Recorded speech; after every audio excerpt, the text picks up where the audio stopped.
بے اور بےحسی کی انتہا۔ میں ایک گھر کے قریب سے گزر رہا تھا کہ اچانک مجھے گھر کے اندر سے ایک 10 سالہ بچے کے رونے کی آواز آئی۔ آواز میں اتنا درد تھا کہ مجھے مجبورنہ گھر میں داخل ہو کر معلوم کرنا پڑا کہ یہ 10 سالہ بچہ کیوں رو رہا ہے۔ اندر داخل ہو کر میں نے دیکھا کہ ماں اپنے بیٹے کو آہستہ سے مارتی اور بچے کے ساتھ خود بھی رونے لگتی۔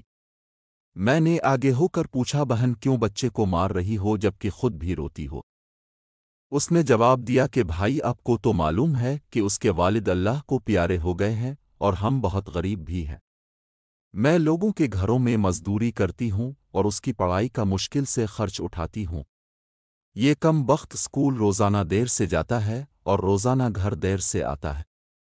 جاتے ہوئے راستے میں کہیں کھیل کود میں لگ جاتا ہے اور پڑھائی کی طرف ذرا بھی توجہ نہیں دیتا، جس کی وجہ سے روزانہ اپنی اسکول کی وردی گندی کر لیتا ہے۔ میں نے بچے اور اس کی ماں کو تھوڑا سمجھایا اور چل دیا۔ ایک دن صبح صبح سبزی منڈی کچھ سبزی وغیرہ لینے گیا تو اچانک میری نظر اسی 10 سالہ بچے پر پڑی جو روزانہ گھر سے مار کھاتا تھا۔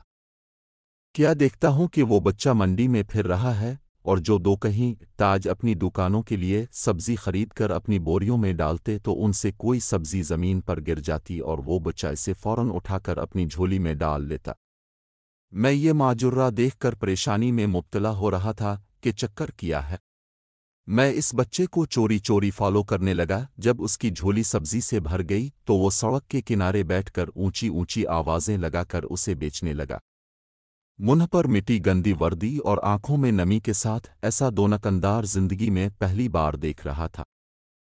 دیکھتے دیکھتے اچانک ایک آدمی اپنی دکان سے اٹھا جس کی دکان کے سامنے اس بچے نے ننھی سی دکان لگائی تھی۔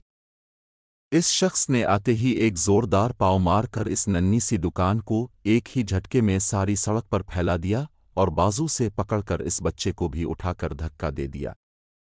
ننھا دکاندار آنکھوں میں آنسو لیے دوبارہ اپنی سبزی کو اکٹھا کرنے لگا اور تھوڑی دیر بعد اپنی سبزی کسی دوسری دکان کے سامنے ڈرتے ڈرتے لگا لی۔ بھلا ہو اس شخص کا جس کی دکان کے سامنے اب اس نے اپنی ننھی دکان لگائی۔ اس شخص نے اس بچے کو کچھ نہیں کہا۔ تھوڑی سی سبزی تھی، جلد ہی فروخت ہو گئی اور وہ بچہ اٹھا اور بازار میں ایک کپڑے والی دکان میں داخل ہوا اور دکاندار کو وہ پیسے دے کر دکان میں پڑا اپنا سکول بیگ اٹھایا اور بنا کچھ کہے سکول کی جانب چل دیا۔ میں بھی اس کے پیچھے پیچھے چل رہا تھا۔ جب وہ بچہ سکول گیا تو 1 گھنٹہ دیر ہو چکی تھی، جس پر اس کے استاد نے ڈنڈے سے اسے خوب مارا۔ میں نے جلدی سے جا کر استاد کو منع کیا کہ یتیم بچہ ہے، اسے مت مارو۔ استاد فرمانے لگے کہ سر یہ روزانہ 1 گھنٹہ دیر سے آتا ہے، میں روزانہ اسے سزا دیتا ہوں کہ ڈر سے سکول ٹائم پر آئے اور کئی بار میں اس کے گھر بھی پیغام دے چکا ہوں۔ بچہ مار کھانے کے بعد کلاس میں بیٹھ کر پڑھنے لگا۔ میں نے اس کے استاد کا موبائل نمبر لیا اور گھر کی طرف چل دیا۔ گھر جا کر معلوم ہوا کہ میں جو سبزی لینے گیا تھا وہ تو بھول ہی گیا ہوں۔ حسب معمول بچے نے اسکول سے گھر آ کر ماں سے ایک بار پھر مار کھائی ہوگی۔ ساری رات میرا سر چکراتا رہا۔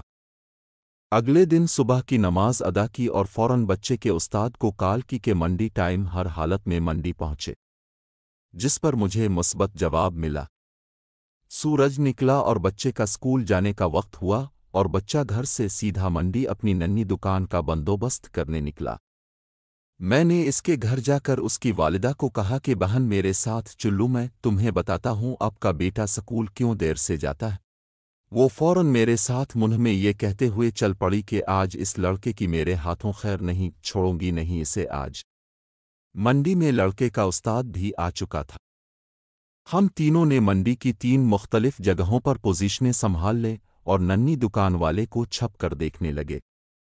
حسب معمول آج بھی اسے کافی لوگوں سے جھڑکیں لینی پڑیں اور آخر کار وہ لڑکا اپنی سبزی فروخت کر کے کپڑے والی دکان کی طرف چل دیا۔ اچانک میری نظر اس کی ماں پر پڑی تو کیا دیکھتا ہوں کہ بہت ہی درد بھری سسکیاں لے کر زار و قطار رو رہی تھی اور میں نے فوراً اس کے استاد کی طرف دیکھا تو بہت شدت سے اس کے آنسو بہہ رہے تھے۔ دونوں کے رونے میں مجھے ایسا لگ رہا تھا جیسے انہوں نے کسی مظلوم پر بہت ظلم کیا ہو اور آج ان کو اپنی غلطی کا احساس ہو رہا ہو۔ اس کی ماں روتے روتے گھر چلی گئی اور استاد بھی سسکیاں لیتے ہوئے سکول چلا گیا۔